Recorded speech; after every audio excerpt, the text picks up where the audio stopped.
Hello friends, and welcome back to the Great Books of China series. This is intended to be the first in a series of videos I'm going to be making on the 4 books, the 四书. And as you probably know, the 4 books is a selection of ancient literature that was put together by Zhu Xi in the Song dynasty as the essence of Confucian learning, as it were. And ever after his time, basically, they have continued to be regarded as such. So these books are the Analects by Confucius, 论语, the Book of Mencius, 孟子, and 2 books from the ancient classic Li Ji, which are called respectively 大学, the Great Learning, and the Zhongyong. And Zhongyong is the one I will be talking about today. And I should add that I intend to be quite thorough with all of these works, which means that there will be more than 1 video on each of these books. And exactly how many I don't know, because of course the great challenge is how detailed we're going to be and what shall be left out, because it will be impossible to cover everything that is contained in these texts. There is a Song dynasty preface to the Zhongyong which warns us that even he who reads it with attention and understanding and makes an effort to apply its teaching throughout his life will always find that there is some unsounded depth to this text. And we might take that admonition seriously, I think, because we are dealing here with texts that have been absolutely defining for Chinese civilization for millennia. So I'll be quite detailed this time around, and you will see what I mean by that, because today I'm going to devote this entire video to just the title of the book, just 2 characters, Zhongyong, that's right. But before I start with that, I thought I'd just make some preliminary remarks about certain general difficulties in reading the type of literature that all of these 4 books belongs to. So this will be a kind of general introduction to all of these 4 books as well. And as you probably know, all of this is warring states literature. It's an early period. The historical sources are ambiguous, dates are a bit fuzzy, but we can be reasonably sure that all of these books had reached more or less their present shape by the early Han Dynasty or so. And now this phrase that I just used, reach their present shape, tells us a little bit about what these difficulties are that I wanted to mention. Because if you're like most people, or if you are like me at least, the form of these books is quite likely to puzzle you a bit, at least at first. And the problem, as I see it, is essentially twofold. It's a problem of content, and it's a problem of intent. So what do I mean by that? What means? What I mean with the problem of content is that a lot of books from this period are essentially compilations. There aren't many books from the Warring States era or earlier that can be definitely ascribed to a single author. And I have this book here called A Source Book in Chinese Philosophy. Now, if you studied Chinese academically, you were probably instructed to buy this at one point or another. And in here, and quite early in the book, naturally, we find, for example, most of the 4 books translated into this Mr. Wing-Tsit Chan's choppy and ambiguous English. It's a pleasure to behold this book. I love it quite dearly. Now, if this was the source book in Western philosophy, I don't think such a thing exists, but if it did, if we had the source book of Western philosophy here, this would all consist of the works of identifiable persons. So we would start with the fragments of the pre-Socratics, Heraclitus, for instance, and then we'd work our way through Plato and Aristotle and all the other Greeks and the Romans and so on. And the good thing about reading the works of a single person is that it is quite obvious what holds together the various works of Plato, for example. It's that we know, for an historical fact, that all of those works emanated from the mind of a single man, and therefore they automatically constitute a kind of unified world picture, if you like. Now, the problem with reading a book that is an anonymous compilation, like the Zhongyong or the 论语 or all these books that I'm talking about here, it is that the center of the book, as it were, is always under construction in a sense.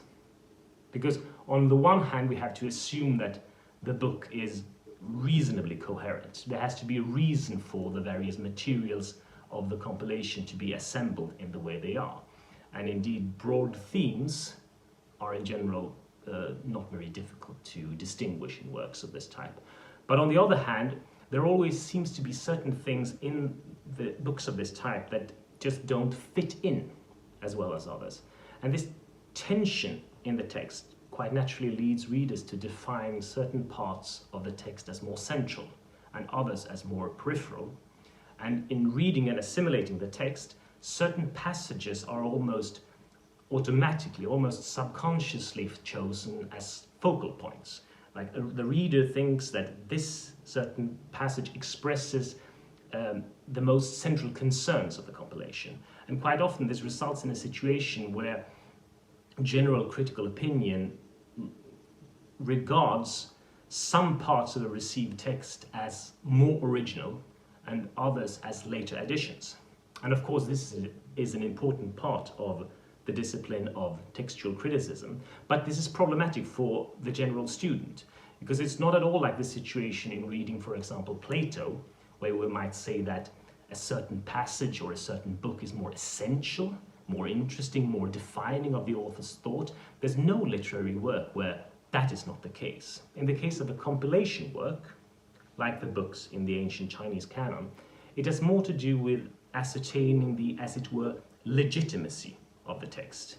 And this legitimacy never seems to be fully established, because whenever we are faced with an incomprehensible, something obscure, an odd or awkward piece of text, something that we'd rather not pay attention to perhaps, it's tempting us quite seriously to say that this is a later edition, it's unimportant, it's corrupt, which is a fun word to use about a text, but it's used all the time, which might actually be the case that it is. But even more often, I think it's simply the case that compilations of this kind, by their very nature, are actually often much less coherent than we would like them to be.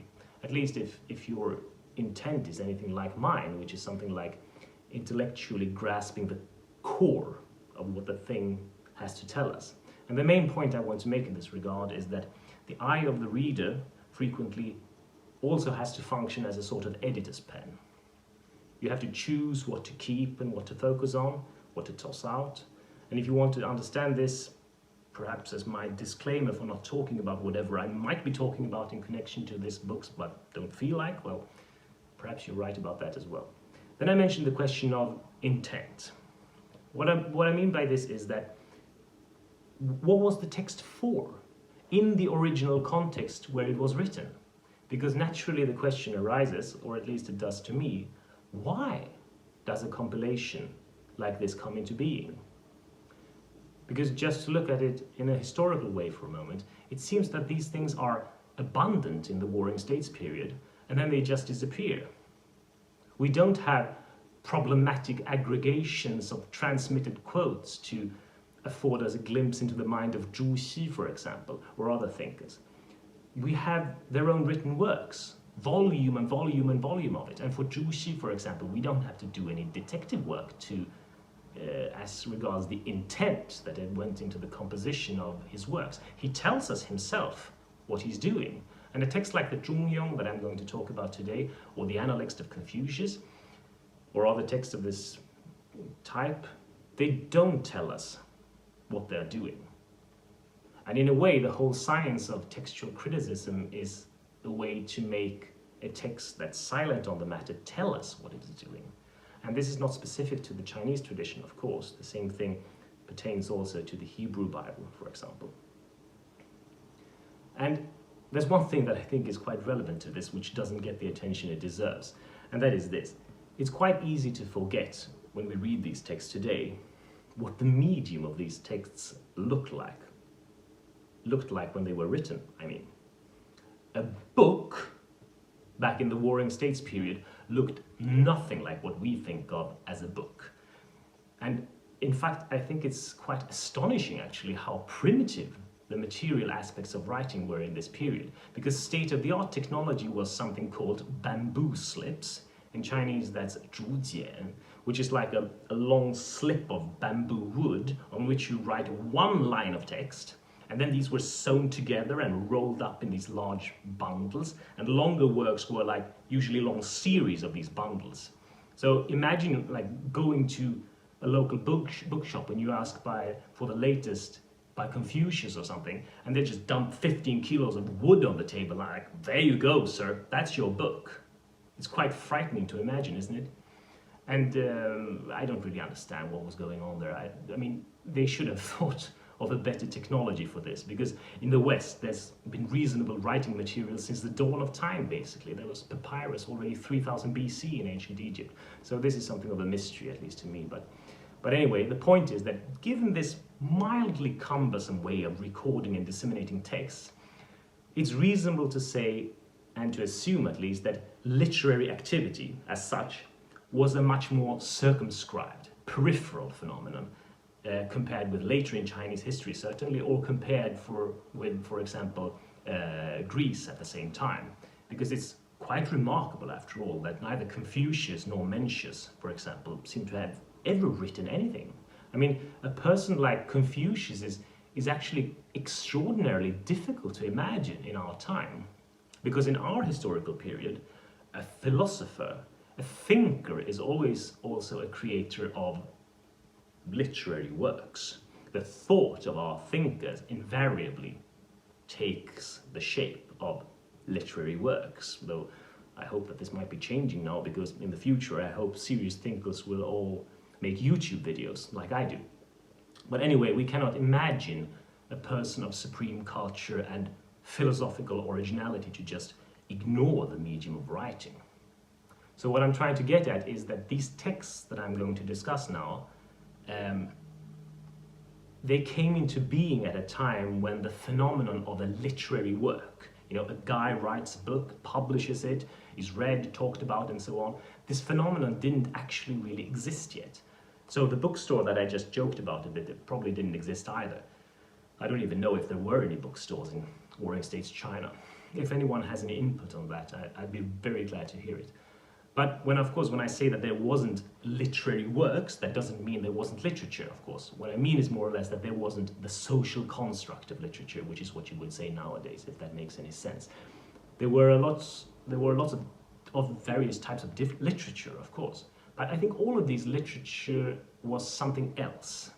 I mean, we had the received texts, like the Shijing, the poems, and the other classics. But these were rather few to begin with. And they were sort of a common heritage to whoever was a cultivated person at the time. And these received texts were not a point of view, like a person, an author that publishes a book. They were more like the background landscape of the whole intellectual world. And for the other texts that existed at the time and that were disseminated, they were something else than a literary work in our modern sense. At least that's what I'm asserting. And that's why they look like something completely different. That's why they're confusing and problematic to someone who has learned to expect that a text necessarily is a literary work. Because, let's face it, most of these texts aren't even close to intelligible to an absolute majority of even educated readers today. And that's not just because of language-related difficulties. It's because we don't even have an intuitive sense of what these things are anymore. Anyway, the modern view on this matter, because this is something that has been studied and speculated about, of course, and the modern view is that works like the Zhongyong, or the Analects, or the Zhuangzi for that matter, they were compiled by certain schools of thought. Now, a school of thought is thought to be a sort of intellectual lineage that typically starts with a certain founder figure. Confucius is, of course, the archetypal example. And then the tradition purports to transmit and develop the essence of that founder figure's teachings through generations of teachers and students. And we know rather less about how that happened in a concrete and historical sense than we do with, for example, the various schools and academies of ancient Greece. We don't really know how where these intellectual lineages gathered, how they were organized, what was their position and function in society, and so on. But, and this is the crucial point here, we can reasonably assume that a text like the Zhongyong is the product of a certain community of scholars, and that this community of scholars worked in a definite tradition. And in a very general sense, at least, we know that such communities existed. There's all these tantalizing references to the Baijia, the 100 lineages or schools of thought in the historical literature about the period. And in some cases, we're even familiar with names of certain institutions, like the Jixia Academy in the state of Qi. And if we assume this context, we can sort of imagine what happened when a text like the Zhongyong came into being. Because let's take the Zhongyong as an example here. We can imagine that a certain school of thought considers certain utterances and certain themes in the received thought of Confucius to be of utmost importance. And then they arrange lectures and debates and discussions around this theme, and then they start copying out the main points on these weird wooden things that they used to hand them around. And then the school evolves and certain new things start to seem central, and someone takes it upon himself to summarize that into a new PM for the whole group, and then that becomes a part of the curriculum for freshmen, and then the whole thing has another iteration, and then someone edits the whole thing and turns it back and forth a bit, gives it a preface, so on and so forth. And that is, at least that's my interpretation of why a text like the Zhongyong looks the way it does. I should perhaps add that any concrete knowledge of where a certain text comes from has to rely on traditions that are now taken to be unreliable. So that means that we can rely on them as much or as little as we want.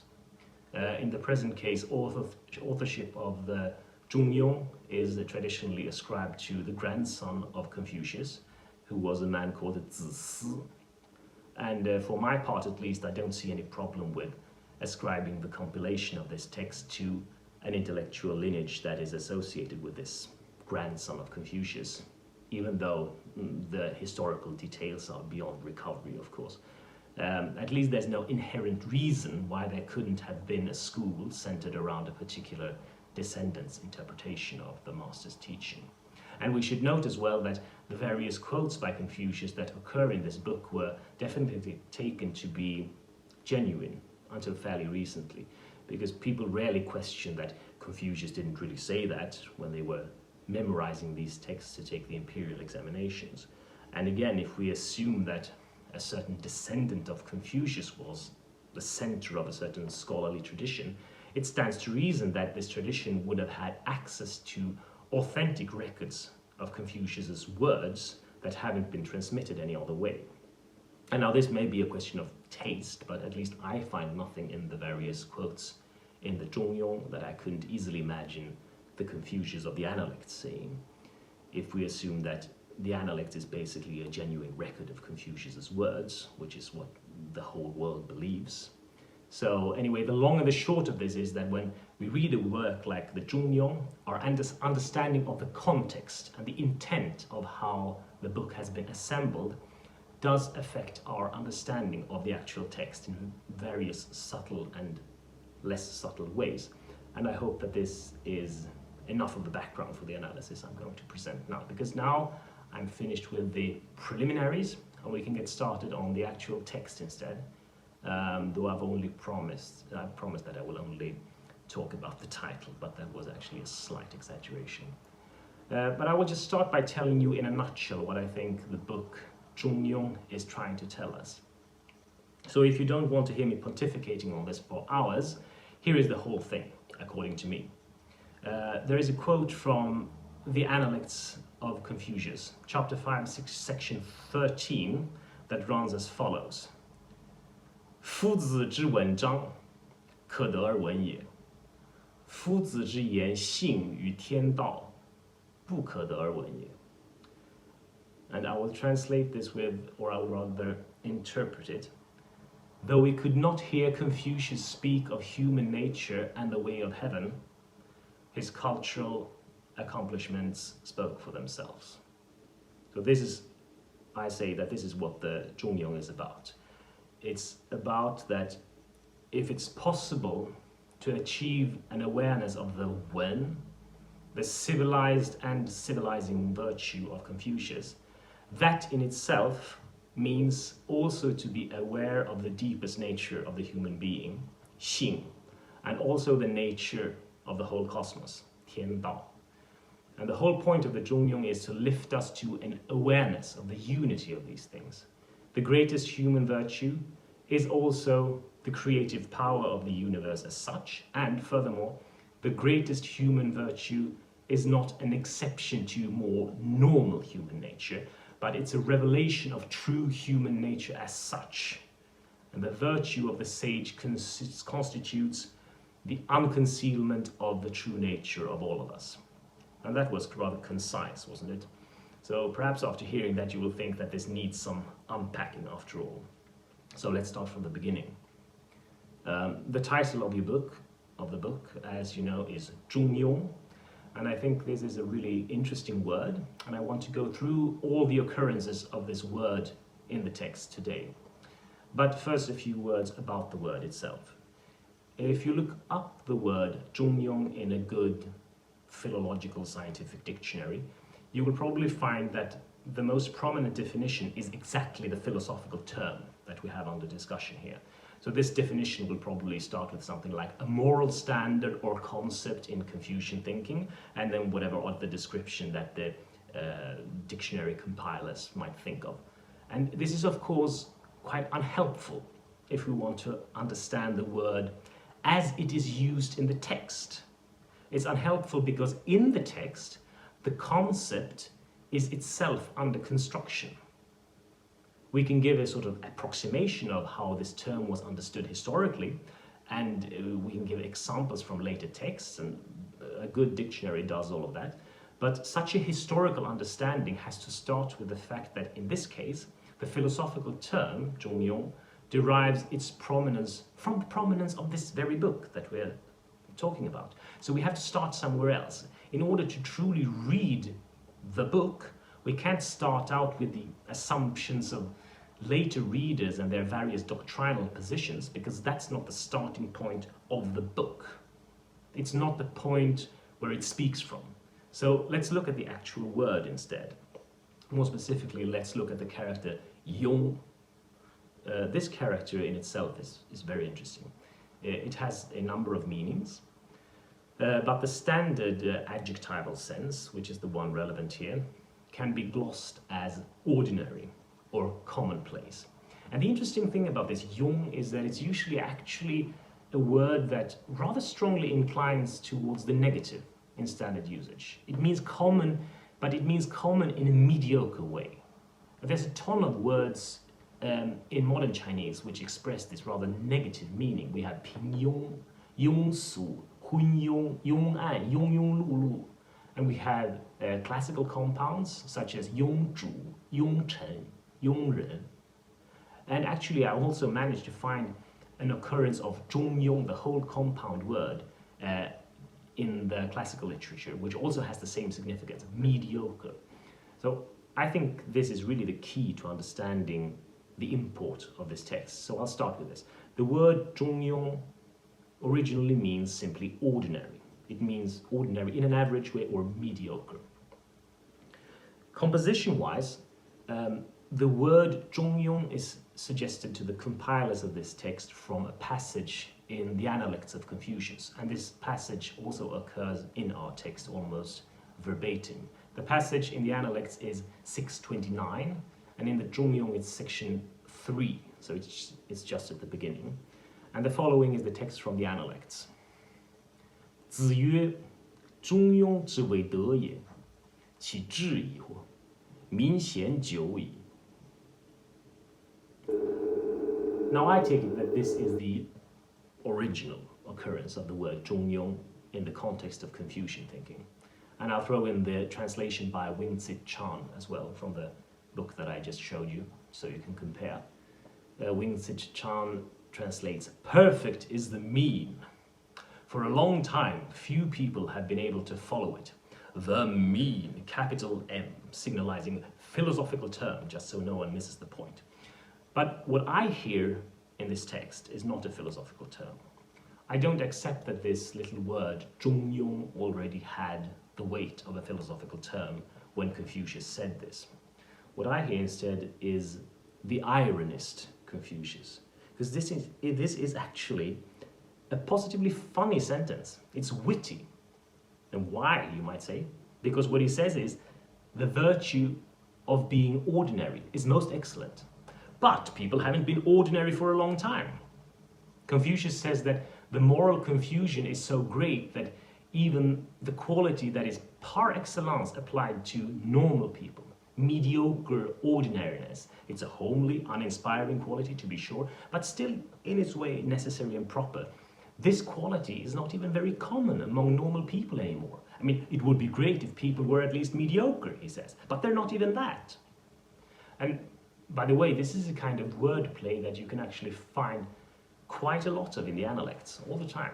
And I will try to show you that when I get to talking about the Analects a few episodes down the road.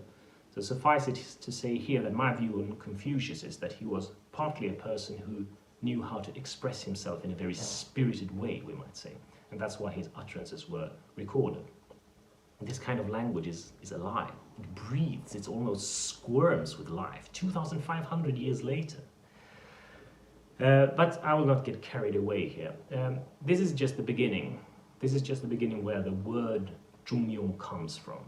The term Zhongyong occurs a handful of times in the actual text of the Zhongyong, and they're all crowded together at the beginning of the text. So let's take a look at all of these passages to see if we can pinpoint what's meant by this strange term in the context of the philosophical text. What are we being told?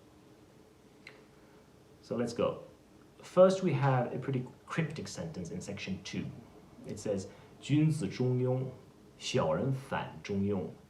君子之中庸也，君子而实中；小人之中庸也，小人而无忌惮也。Now, my assertion here is again that this whole text cannot be properly understood without always remembering the slightly negative ring of the word 中庸. So when we hear the sentence 君子中庸，小人反中庸, what we should hear is only the superior man is truly mediocre. What the inferior person does is contrary to mediocrity. It's irony. It's supposed to take you by surprise. It signals that we are being introduced to a completely new concept that merely uses an old word. So what is this thing that the author calls mediocrity? If it's characteristic of the 君子, the superior man, it must not be the same thing that I usually understand by mediocrity, right? 中庸. I'll continue translating. The mediocrity of the superior man is that he always stays in the center.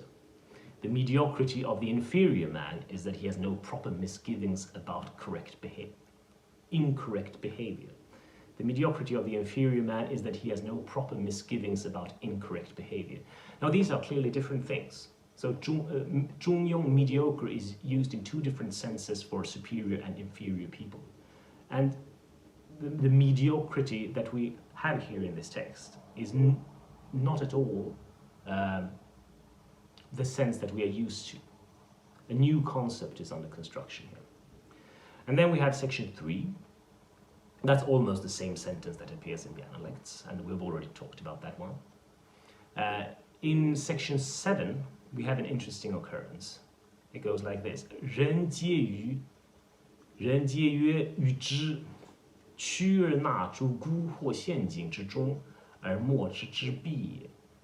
人皆曰与之，则乎中庸而不能欺越守也. And I'll put up a translation for this on the side. So, if we look at the second half of this section, you see that it says, no one can act normal even for a single month, even if they make an effort, which is kind of funny, I think.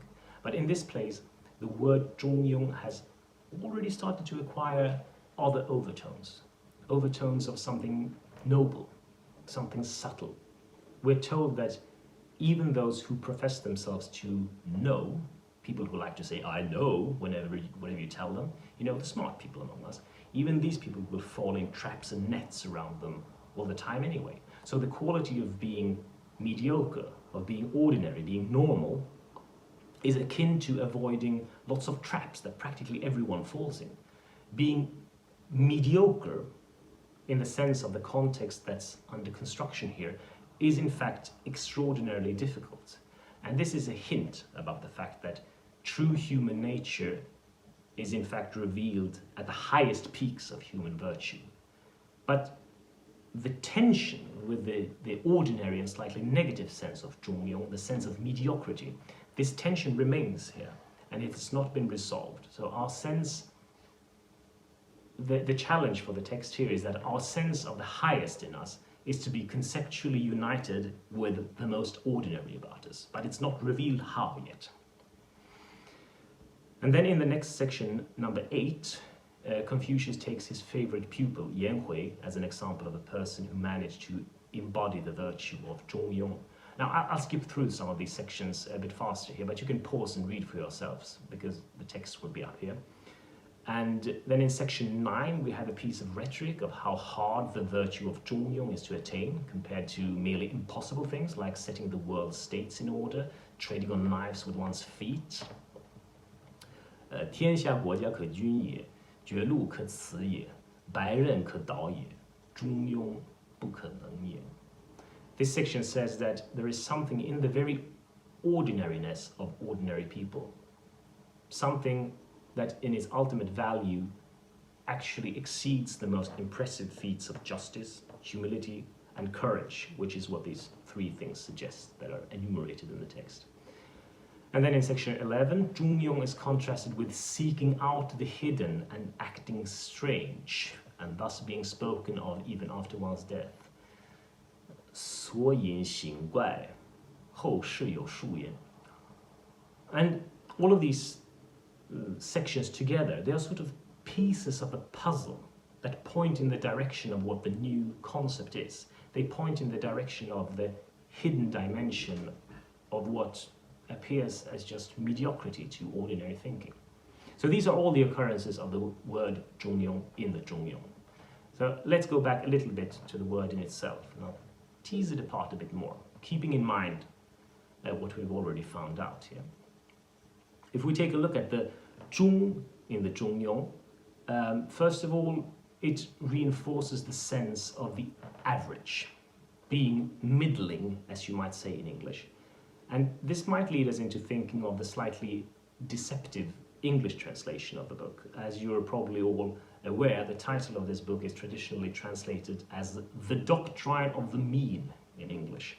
And this sounds like, it sounds a bit like what we might have on our hands here is a discourse on the Aristotelian golden mean, because Aristotle famously defined the virtue of courage, for example, as a mean between recklessness and cowardice. And, well, I'll just say at first that there are passages in the Zhongyong that are quite similar to this idea. But if we start thinking of that kind of thing in the context of the whole book and the basic meaning of the term Zhongyong, I think we go quite wrong. In this sense, I think that the English title, Doctrine of the Mean, is rather unfortunate. On the other hand, the Zhong here does have a kind of geometrical significance, doesn't it? It's somewhat akin to the idea of the golden mean. It has to do with keeping to the center, not going too far in any direction. So in the process of ironic transformation of the Zhongyong's original significance, mediocrity, into a positive metaphysical virtue, there is something a little bit of that's similar to the idea of the golden mean that's thrown into it. And we can just look at the first paragraph of the text that I skipped over right now. And here we find a definition of what this zhong means. 喜怒哀乐之谓发，谓之中. The place before love, anger, sorrow, and joy are aroused is called zhong, the center. That is, zhong means the center of the human being's emotional or perceptual world. It's a sense in which the various passions are seen as geometrical deviations from the sort of baseline state of mind. And then it says that harmony, 和, is when the passions are aroused, but they attain due measure. 发而皆众结，谓之和. And notice that this is a musical metaphor, just as harmony is in English. That's quite funny. And here the metaphor is 众结. The feelings should literally they should be on the beat, or in time, as we would say in musical language. We shouldn't miss a beat, as the English locution goes. And then the text grandly says that 中也者，天下之大本也. This zhong is the great root of the whole world. And now remember that all of this comes before all the quotes by Confucius that I just went through before. So when Confucius comes in 2 seconds and says, 君子 Zhongyong, the superior man is mediocre, this should be at the forefront of our minds. So the text is structured to make us feel that Confucius' variously cryptic, ironic, joking references to mediocrity is related to something cosmic. First, the metaphysical introduction, then a bunch of quotes by Confucius, and then other stuff. That's how the text is structured, basically. And that's all I have for today. So in the next episode, I will start talking about the introductory paragraph, which is the most famous in the whole text, of course, and which starts off by directly telling us about those things that Confucius would not talk about: human nature and the way of heaven. Thank you for listening, and goodbye.